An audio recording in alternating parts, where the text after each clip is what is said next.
सम्पूर्णमा नमस्कार। यो होस्टे दोभानको पुल हेलवेटास नेपालले निर्माण गरेको थियो 2058 सालमा। यसको लम्बाइ पनि 258 मिटर रहेको छ। यो चाहिँ स्विस सरकारको सहयोगमा बनेको झोलुङ्गे पुल हो। विशेष गरेर यो पुलले इन्द्रावती गाउँपालिका र मण्डनदेवपुर नगरपालिकालाई जोड्ने गर्दछ।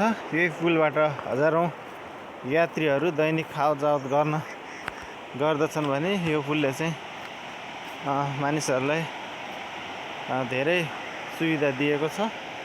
तर हाल आएर यो पुल चाहिँ गत वर्षको बाढी पहिरोको शिकार बनेको छ। पुल एकदमै जोखिम अवस्थामा रहेको छ। तर पनि एक वर्ष बितिसक्दा पनि कुनै पनि पक्षबाट यो पुल मर्मत अथवा निर्माणको लागि संरक्षणको लागि कुनै पनि पहल भएको जस्तो मलाई लाग्दैन।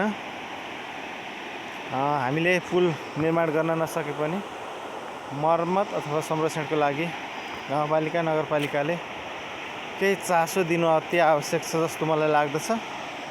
धन्यवाद।